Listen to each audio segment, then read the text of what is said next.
गिदिर जेंना होननानै आं सानो मानोना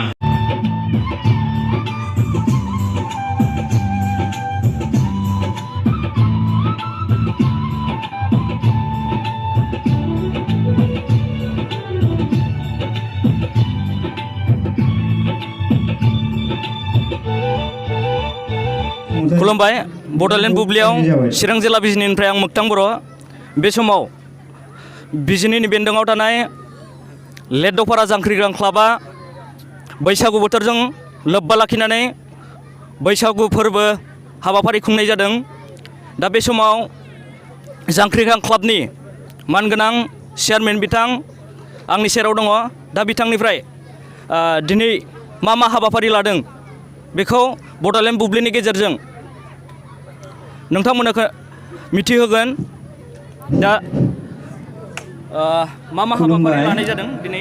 गिबियावनो जोंनि लेद'फारा जांख्रिग्रां क्लाबनिफ्राय साबायखर बावनाय थाहैबाय। जोङो दिनैनि हाबाफारियाव फुंबिलियाव जोङो स्पर्ट्स लानाय जाहैदों। लं जाम्प, हाइ जाम्प, बिनिफ्राय थालिर बिफां गाखोनाय, मेगन खाथेनानै हांसो बाग्रायनाय, लोगोसे बेलासे जानाय लोगो लोगो जोङो इडुकेसन डिपार्टमेन्टखौ लानाय जाहैदों। खन्थाइ आवरायनाय, बिनिफ्राय गोसोखां लिरनाय, सोंलु बादायलायनाय, बिनिफ्राय जोङो 4:30 जानाय लोगो लोगो जोङो थांनाय HSLC आनजाद सेथि आरो नैथि थाखोआव उथ्रिसारनाय, लोगोसे HS आनजादाव सेथि आरो नैथि थाखोआव उथ्रिसारनाय फरायसा आरो फरायसुलि फंबाय बिनानावमोननो जोङो मान बावदों। बिनिफ्राय बे मान बावनाय हाबाफारि जोबनायनि उनाव जोंहा आरो देंखो मोनाबिलि मोनसे प्रग्राम दंबावो। बेहाय जोङो हांख्रायहरदों बुदां बलब बिथां फैगोन, लोगोसे मेन्डेला बिथांबो फैगोन। दिनैनि आफाद प्रग्रामा बेखिनियानो दिनैनि। जिथुनाखि HS आरो HSLCआव जाय फंबाय बिनानावमोनहा सेथि मासि आवग्रिनो हादों, दा बै बिथांमोनखौ बरायनायनि माबाफोर उद्देश्य दं नामा? जों बिथांमोनखौबो थांनायाव COVID-19 जानायनि थाखाय जोङो बे रंजालि बैसागु फोरबोखौ खुंफुंनो हायाखैमोन। गभर्नमेन्टनि नेम निथिखौ जोंबो मानिदों। ओंखायनो देग्लाय जोङो थांनाय बोसोराव उथ्रिसारनाय फंबाय बिनानावमोनखौबो बरायफानाय जाहैदों। बेनि गेजेरजों माबाफोर उद्देश्य दं नामा बेयाव? उद्देश्यआनो जाहैबाय जोङो बे ओनसोलाव बे बैसागु खुंनायजों लोगोसे सोलोंथाइखौ माबोरैहाय गोजौ थाखोसिम लांनो हायो बेफोरखौ नोजोर बोनानैनो जोङो बे बैसागु फांसनखौ खुंनाय जाहैदों।